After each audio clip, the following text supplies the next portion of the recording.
अब उस खेती में जो प्राइवेट सेक्टर लेगा उसकी मर्जी से हमको खेती करनी पड़ेगी। वो कहेगा कि गेहूं हम आलू नहीं बो सकते, गन्ना नहीं बो सकते, प्याज नहीं बो सकते, उसकी मर्जी से खेती करनी होगी। मतलब इसका साफ साफ है कि हम अपने ही खेत में मजदूरी का काम करेंगे। और उनकी क्वालिटी क्या है, सोच क्या है कि हम अच्छे क्वालिटी के गेहूं हम बोआएंगे तो हम 3,000 रुपया कुंटल देंगे। जब किसान पैदा कर लेगा तब फिर वही कहेगा कि आपकी क्वालिटी में 1 mm की कमी है, अब 3,000 नहीं हम 1,200 देंगे। अब उधर कानून क्या है कि आप दूसरे को बेच नहीं सकते, वो कॉन्ट्रैक्ट जिसको है उसी को देना है। और आप मुकदमा करेंगे तो एसडीएम के हैं। आज के तारीख में एसडीएम कितना किसानों की सुनता है, सब पूरा जग जाहिर है। और किसान वकील करेगा तो 500 रुपए की, और जो उद्योगपति है वो वकील करेगा तो 50 लाख का। तो स्वाभाविक है कि उसकी बात एसडीएम को मानना पड़ेगा, किसान फेल हो जाएगा। तो किसान का कहना है कि ये बिल आप वापस ले लो, हम अपनी खेत हम कॉन्ट्रैक्ट पे नहीं देंगे। तीसरा इनका है कि भंडारण क्षमता। इन्होंने तीसरा कानून बना दिया कि कोई भी उद्योगपति चाहे कोई भी आम आदमी कितना हो भंडारण कर ले, उस पर कोई रोक नहीं है। पहले रोक थी कि लाइसेंस अगर 100 क्विंटल का है तो आप 101 क्विंटल नहीं रख सकते, आपके खिलाफ कार्रवाई होगी।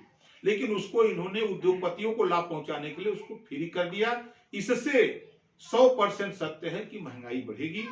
जब अनाज पैदा होगा तो खरीद करके उद्योगपति अपने भंडारण में रख लेगा, और जब किसान को जरूरत होगी, गरीब कमजोर को जरूरत होगी, तो फिर वो महंगा बेचेगा। जैसे आप देख लीजिए, जब नमक उद्योगपतियों के कब्जे में नहीं था तब 2 रुपया किलो बिकता था।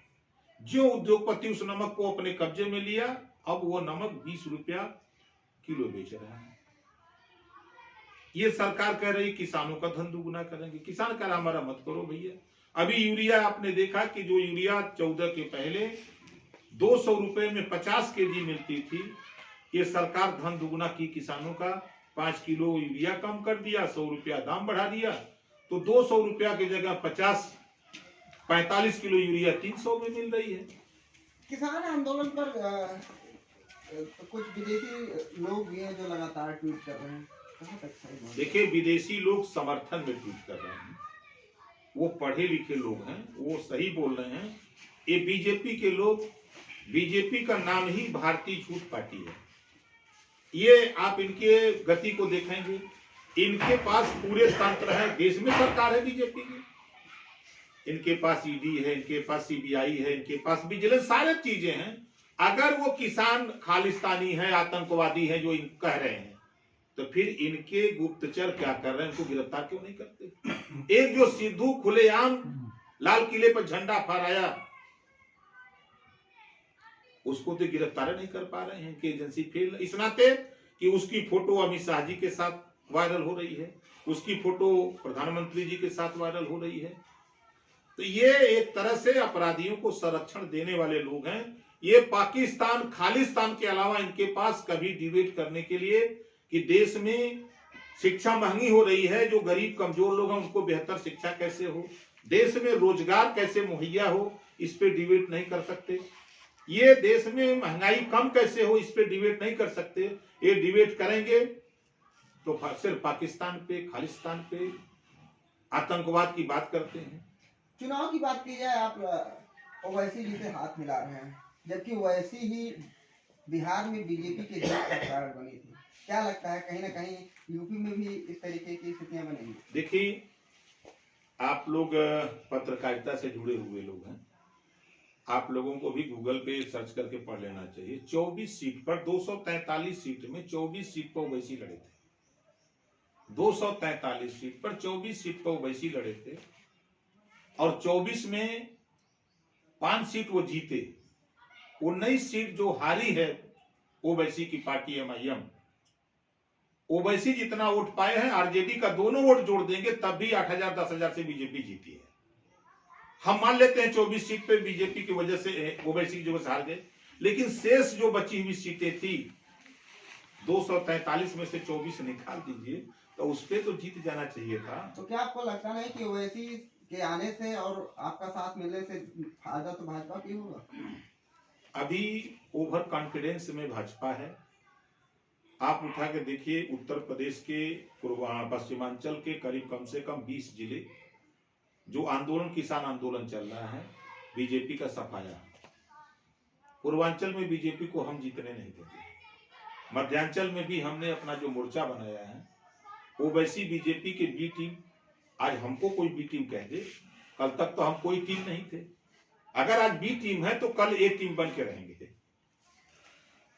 और कुछ के कार्यकाल को देखिए, सरकार की योजनाओं को देखिए, उनके कार्यक्रम को देखिए, तो उनके हिसाब से कोरोना है ही नहीं। सर्वप्रथम बीजेपी ने बिहार में डिजिटल रैली किया। पहला कोरोना कार्यकाल में डिजिटल रैली किया।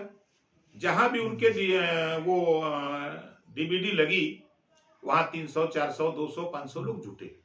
तो क्या वहां कोरोना नहीं था? ये जहां चुनाव होता है, हैदराबाद चुनाव होता है, तो अमित शाह जी रैली करते हैं, योगी जी रैली करते हैं, प्रधानमंत्री जी रैली करते हैं, वहां कोरोना नहीं।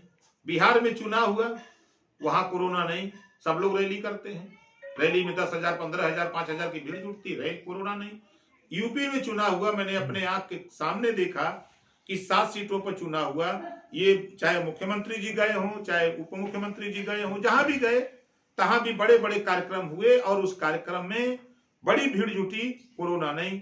अब बंगाल में चुनाव है। अभी आपने देखा होगा सोशल मीडिया पे, गृह मंत्री जी बगैर मास्क लगाए रोड शो कर रहे थे, वहां कोरोना नहीं है।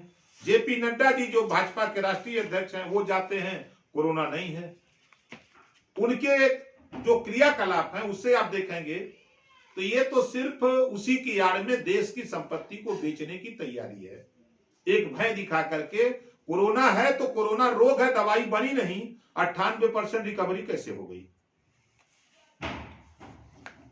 पंचायत चुनाव किस तरीके से लड़ेगी आपकी पार्टी? भागीदारी संकल्प मोर्चा जो हमारा बना हुआ है, ओवैसी जी, बाबू सिंह कुशवाहा जी, कृष्णा पटेल जी, प्रेमचंद प्रजापति, बाबू रामपाल, रामसागर बिंद, रामकांत कश्यप, अनिल चौहान और ओम प्रकाश राजभर, ये 9 लोग मिलकर के भागीदारी संकल्प मोर्चा मिल के चुनाव लड़ेगा।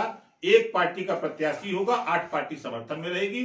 जहां भी एक पार्टी का प्रत्याशी हम लोग तय करेंगे, वहां 8 पार्टी के लोग समर्थन करेंगे।